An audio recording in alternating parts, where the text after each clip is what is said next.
Welcome to the Positively Healthy Mom podcast, where positive parenting meets well-being.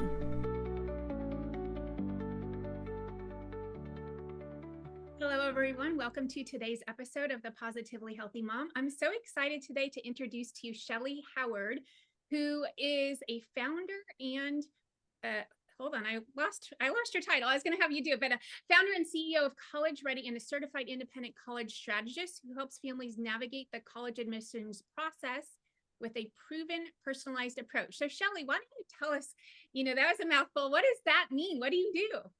So thank you so much for having me on your show. What I get to do is I get to help families navigate something that is actually the second most stressful thing that they're going to go through after purchasing a home, and that is paying for college.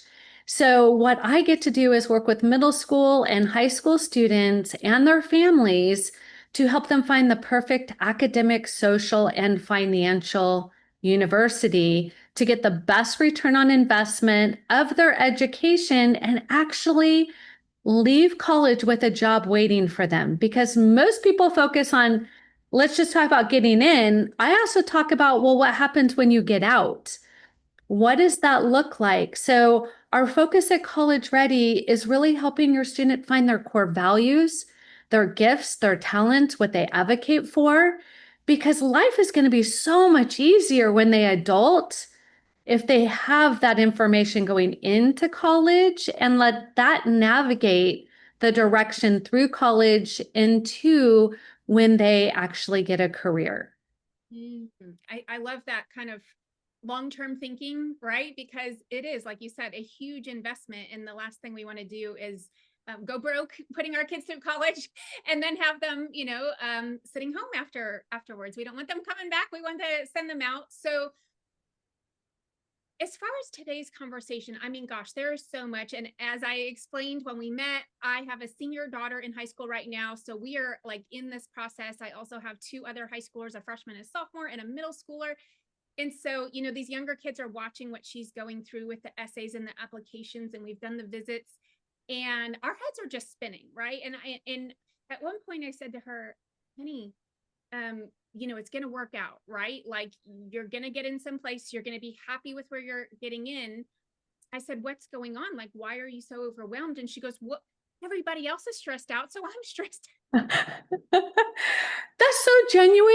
I love that she said that because she's sharing that she doesn't understand why she's overwhelmed, but everybody else is. So maybe she should be. It's just like this contagious thing. And I'm like, you don't have to catch their stress, right? Like you have a plan. We have it, we've been working really hard on this. So what is your first piece of advice to moms or dads and their teenage kids who just feel so stressed and overwhelmed about this? Such a great question. So the first thing I would do is I would help them remember that social media is everybody's best day. Okay, parents are posting my kid has the perfect this and the perfect that, and then they didn't get in. Let me tell you, last year, our students received over $10.3 million in scholarships. There's so much money out there. People just don't know how to tap into it. So, first thing, finances always freak out a family. So, when you're thinking about can we afford it? Should we afford it? They want this, but we can't really afford that. We're always looking at how can we make the perfect academic fit? Do they want to be at a school where you have to maintain all A's and take rigorous classes in order to graduate? Or maybe they want to be a student who does the sorority and the sports and, has balance of life. And then we get to the social part. Many people find their significant other or best friends at university. Are they going to be where their people are? Right. And then lastly, looking at what is your student aid index? And if you don't know what that is, I highly encourage you when you get off this podcast to Google it. Basically, in the most basic terms, what it is, you put in 3 or 4 answers to question on every college must have this on their website. It's called the Student Aid Index. And it will then spit out what they think you should be able to pay for their school. Now, keep in mind, I've never had a parent go, yes, I am so excited to pay that. That's never happened, right? But here's the thing, you can lower it. It is possible to lower it. It's not just your income. It's also where your assets are held, where your cash is held. And so legally and ethically, you can lower your student aid index to increase scholarships. So again, it's all about knowledge.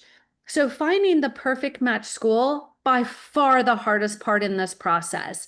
Of course, building their resume is hard, getting a high GPA and test scores and leadership. I get it. It's all challenging, but if you do it right and they're having fun, I have 4 kids of my own. And my goal was always as mom to be like, don't do it if you're not having fun. It's ingenuine and they're going to see right through it. Don't sign up, show up, check the box if it's not essay worthy.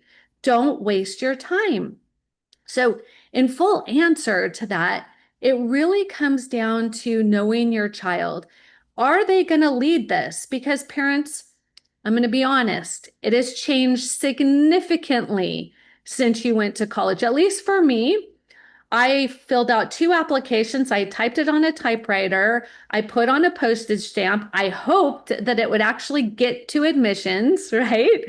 Following me. And then, oh my gosh, great. They accepted me. And that was it. It was so simple compared to what these young people have to endure right now. And so if they are feeling stressed, honor it, but also don't buy into it. Don't be okay with just staying in that place because it doesn't need to be. If they have a plan, they are going to feel empowered. They are going to feel confident, right? That is the critical piece in all of this, the financial plan, right? We don't talk about retirement when we're 70. We have a plan. We don't buy a home without being pre-qualified. We have a plan. This is the exact same thing. So the plan is why students are feeling overwhelmed because their high schools are not supporting them. And if the parent doesn't have the time, desire, or ability, they're feeling really alone for the very first time to navigate such an important and expensive opportunity. Yes, yes, that's so true. That's so true. So, what would be your next piece of advice? Like, I feel like the next thing would be like, okay, find an expert like you, right? Like, tell us like about your experience. Like, how have you helped families, and what are some cool stories that have happened?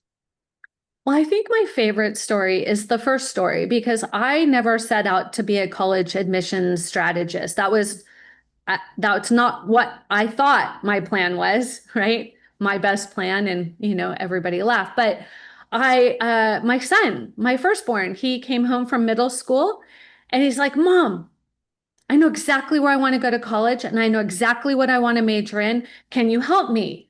And I was shocked because like I mentioned, I applied to 2 schools. I changed my major 5 times. I got out in 4 years because that's all dad was willing to pay for. Like I had a totally bad plan. It was disaster. So the fact that I got a degree, I'm super proud of. But here's the thing. He was serious. He wanted me to help him like I did kicking the soccer ball to teach him how to use both feet or how to write cursive or whatever it was. He came to me. So if you're a parent and that's happened, it's a gift because they're reaching out for help. But if they don't reach out to you and they are going internal and they don't want to talk about it, that is a warning. I am freaking out right now. I'm a deer in headlights. Everybody's freaking out about it. I don't even have words to talk about it. So I like to let parents know you're going to have a child that's either on one side or the other. Very few play the middle. And having 4, I had one all in, knew what he wanted, and the other 3 did not. So I can tell you, it's helping them really put words to what it is they want for their future. So to answer your question is my son, after that, he says, "Mom, will you help me?" I said, "Of course I'll help you." And what I did, what every other good parent would do, and I sought advice. Well, there wasn't anybody like me. This was 18 years ago. And there wasn't ChatGPT or Google or whatever you want to guess with. And so I went to his high school counselor and I said, okay, you tell her what you told me, and I'm just going to be here and listen. And he says, yeah, I want to be a brain surgeon. I want to go to an Ivy League school. And she looked at him and said, why would you waste your time or money doing that? They don't make money anymore. And my mom inside of me like wanted to wring a neck. And I looked at him and he's like, I guess we're done here. And he starts walking out, and he's not a like that kind of kid. And I think she struck a nerve. Long story short, I went back to school, got my master's degree. Then I became a certified independent college strategist, started touring 25 colleges a semester, and worked with my firstborn for 4 years, about 20 to 30 hours a week, navigating this process. He did apply to 12 schools, got into 11, got 7 full ride offers, and went to Harvard for free. So it's possible, right? Parents, I just want you to know it's possible. But are you as crazy as I am to do that? I tell people, don't do it. Hire somebody who can navigate this like your CPA would navigate your taxes and save you a boatload of money. So that's my real world.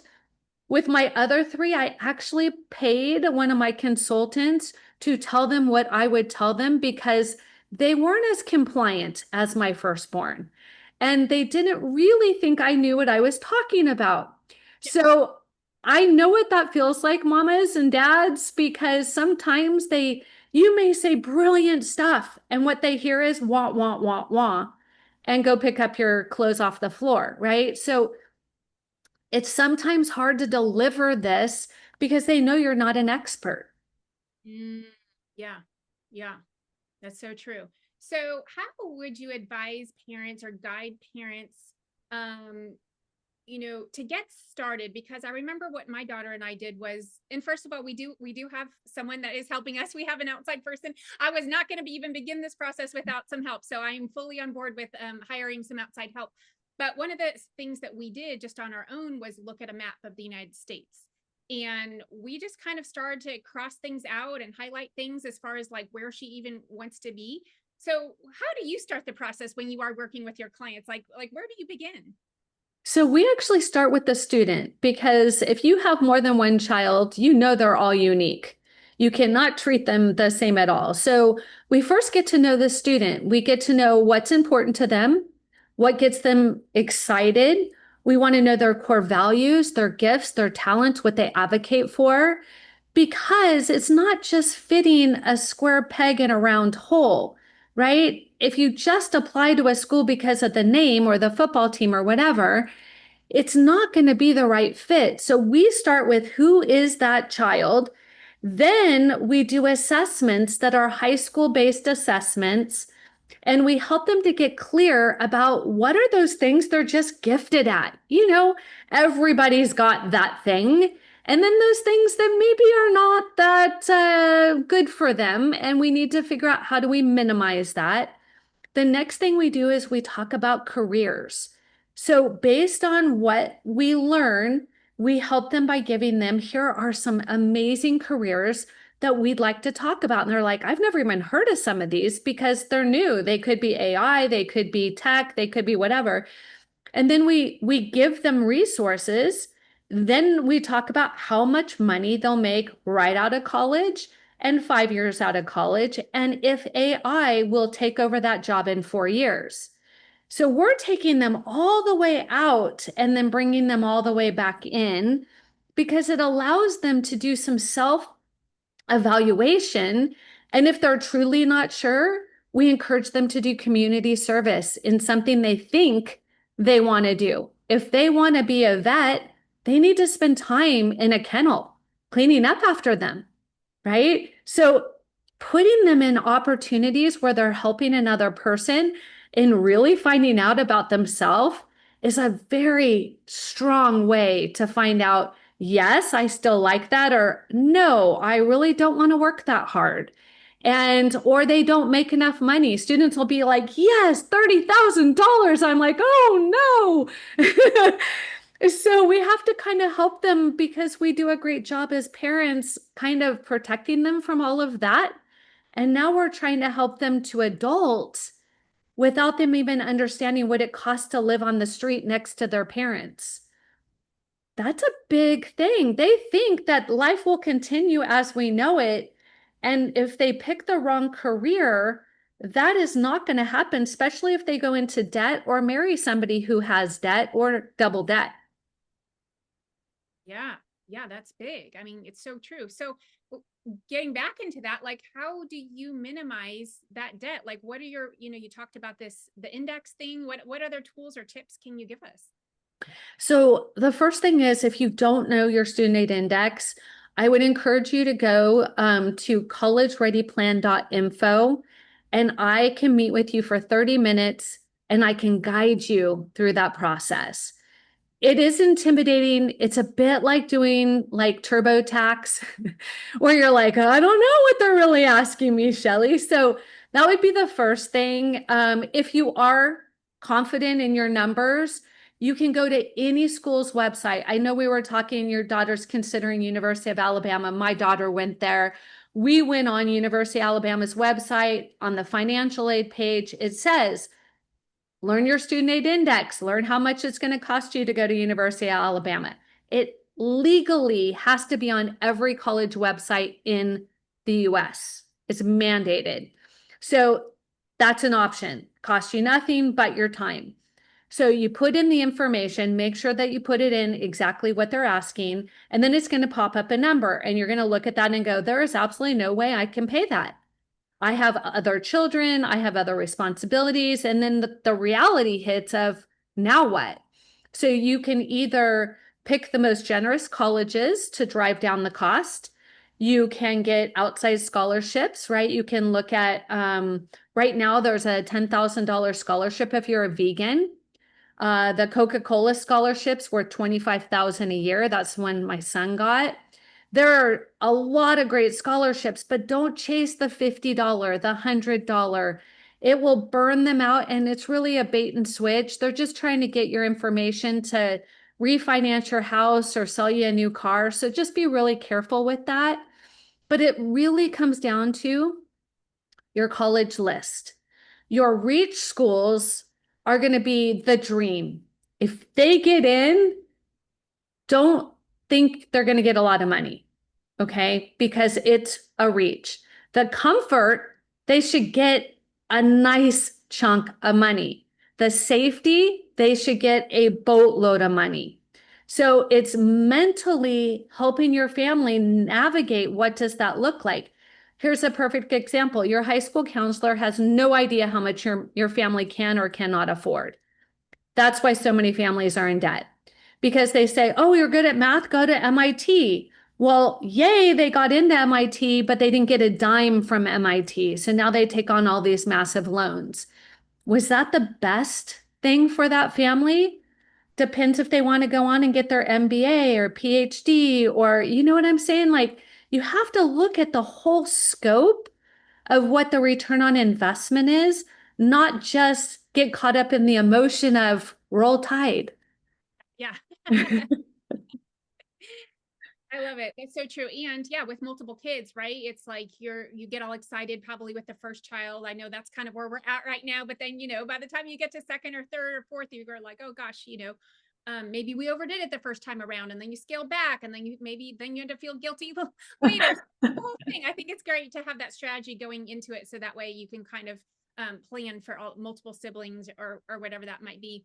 And then as far as just a kid feeling like they fit in, I know that that's part of like what the college visit is all about, like see the other kids, do you see yourself here?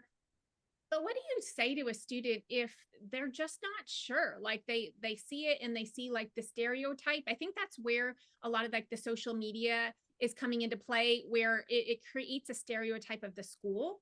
And Right. so if you have a child that's kind of like, you know, not too extreme in this direction or not too extreme in this direction, and they're like, well, but the school is this stereotype and this stereotype, and do I fit in?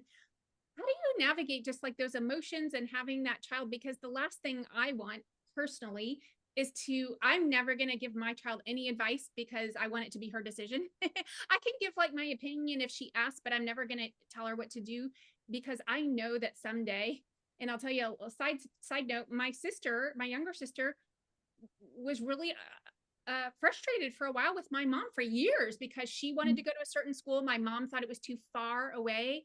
She said, "Oh, we won't see you unless it's holidays and then you'll have to fly." And so my sister didn't go there. And so she ended up being really upset for years and years and years. So I learned that lesson that I am not going to, give my opinion. I'm just going to be there to support her. So that being said, and as the professional in the situation, like how do you support or guide a student if they're just not sure where or how they fit in? So what we encourage students to do is to get really clear on their top 3 to 5 priorities. Very important because it could be very overwhelming, or an influential friend or family member could say something where they're like, okay, fine, or no, I'm not going to do that now. And they just, even social media. So what I help them to do is we take them through what's called a college search and a college match. And what that means is, are they looking for a big school, a small school, East Coast, West Coast, public, private, large, small? Do they want to be in a biology class of 500 or of 12? That's different for every, they can say yes or no to that. And if they say, I don't know, then because there are some students who do that, then I say, well, tell me what size your class right now is for biology. And they say, oh, 20. I love my teacher. Oh, my teacher loves me. We have lunch together. That tells me they need an intimate relationship with their professors. They're not going to like to be in a 500 auditorium and not ever meet their teacher, right? So we have conversations and we ask not where they can say yes or no, but it's this or that. Do you want public or private? Well, I don't know. Okay, let's talk about what private pros and cons and public pros and cons. Now, oh, I absolutely want this one. So I think we assume as parents that they know more than they know. Even if you've gone on college tours, remember, those are sales tours. Let's get really clear. They're selling you on their college. So they're going to say every amazing thing that they can about their school. Well, that's confusing when a child goes from school to school to school. They're like, well, I like that one, and I like that one. I like that. Of course they do. They've just been sold a pitch, right? But what I encourage families to do is to go to like 4 local schools, one private, one public, one big, one small. Do not take a college tour. Go around lunchtime or dinner time and go eat in the commons. Eat at one of the restaurants on campus and look around. It is so amazing. If you just look around, they will know if they're people. If everybody's nose is in a computer and nobody's talking, that may be great for one student and not great for another student, right? And so think about when we network as adults.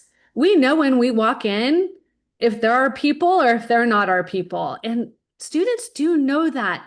And I'm not saying to go to the local school, but you will see that a private is a private is a private and a public's a public's a public. So you get a pretty darn good indicator.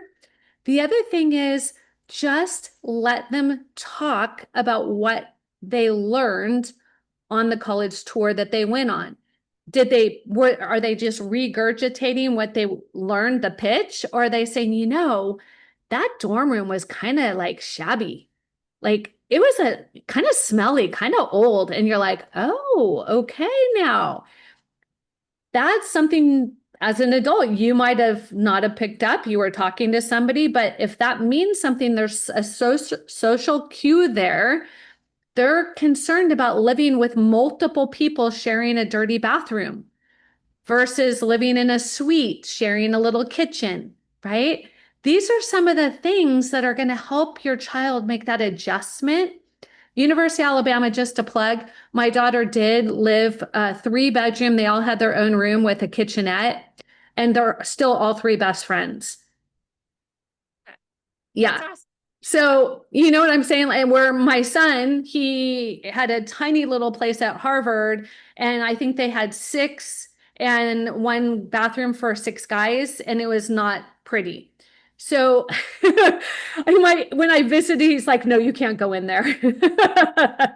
So just keep in mind, parents, like your kids, they don't want to say anything and worry that you're gonna disagree or that you're gonna have an opinion, or so they're gonna be a little guarded and they're gonna be a little protective of how they do feel.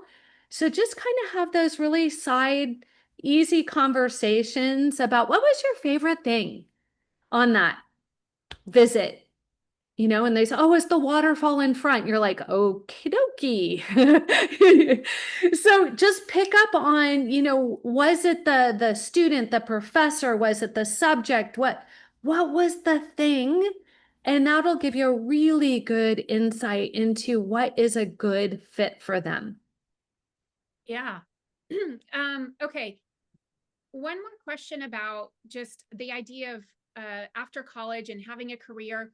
What if the career that a child chooses is not super lucrative and it might not make good money ever, but they're really passionate about this? How do you steer or how do you advise those students? So as a parent, please do not tell them, no, I'm not going to pay for it. I have students who dig in and say, fine, I'll do it on my own. And that just equals disaster every single time because they don't know how to do it on their own. And they have no assets for collateral to even get a student loan. So just know if you dig the line in the sand, I've seen it on so many calls. Here's how I've learned to approach it over the years. And I had one of my own, so I can speak to it as a parent. But one student, her parents called me before I talked to the daughter, and they said, hey, you've got to talk her out of this. She wants to be a botanist. And we are not paying for botany, and she's not going to NYU. And so you got to change your mind. And I said, well, that's not really my role, but what I will do is I'm going to help her get clarity about why she wants to be a botanist and how much they make. Okay, that sounds great. So I got on the call and I got super excited when she said, I want to be a botanist. I'm like, that's awesome. So tell me, why do you want to be a botanist? And she goes, I want to save the environment. Oh, so really you want to be an environmentalist and you think it's going to be by planting the plants. Interesting. So what if you own nurseries? You could like save the planet a lot. And she's like, wow. And all of a sudden that where she was dead set on being a botanist, now she's thinking, wait, I need to think bigger than just one plant at a time. And then we started just really growing and blossoming. And I started sharing with her, what if you could really impact the environment by having a nonprofit and everybody who made a donation, you get to plant a tree. And I go, it could be your passion, your hobby on top of a career. Because do you ever want to buy a new car? Do you ever want to move out of your parents' home? Do you ever want to buy new clothes? Because this is what a botanist is going to make. And as long as you are okay with all of that, that's great. She's like, no, I love clothes. How do I get more clothes? And all of a sudden, we were having a totally different discussion. And it was all about honoring what is it about what you want to do that gets you excited. And that's all it was. And I do that time and time again with students because they honestly don't know many adults don't know what's coming in the next year or two with AI. So we have to be cautious. Right now, the number one most unemployed major is psychology. And it's a great major and everybody loves it, but there's no job called psychology. So kids are graduating from college and they're looking for a psychology job and they don't want to go to school anymore.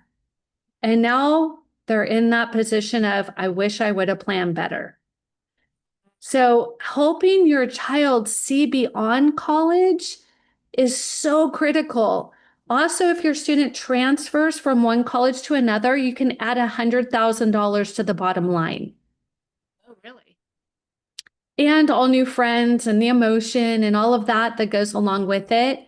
Not every class will transfer to the new school.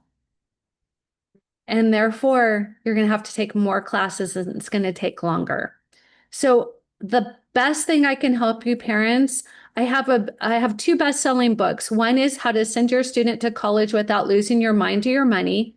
And the second one is The College Admissions Plan Simplified. They're on Amazon right now for your listeners for 99 cents. I wanted to make it available for everyone. Please know planning is going to save you so much time, so much money, and so much emotion. We want our kids to come home when they graduate from college, right? We want them here for the holidays. If this doesn't turn out well, it's not going to be pretty, kind of like what happened to your sister and your mom, I'm guessing. Yeah. And that went on for a long, long time. So yes, I see exactly what you're saying. Like it has to align not only for the short term, but the long term, kind of all the things. So the planning is the key to kind of getting it right. Or not that there's a perfect, but like as good as possible, as far as what everybody needs and wants, right? So all right. So Sherry, how can people find you going forward? Or So sorry, it's okay. The best way to reach me, actually for your listeners, I'm giving out a 30-minute strategy call and they just go to collegereadyplan.info. And in there, well, they can get on my calendar and we can talk about their questions or their concerns. And other than that, the book is on books are on Amazon and the website is collegereadyplan.com. okay, well, I'm sure people will check you out. We'll put the URL in the show notes. So thank you so much, Shelly. We appreciate the information was just so helpful. I hope that I'm sure everybody got something out of today. And again, we look forward to having you come back. My pleasure. Thank you so much.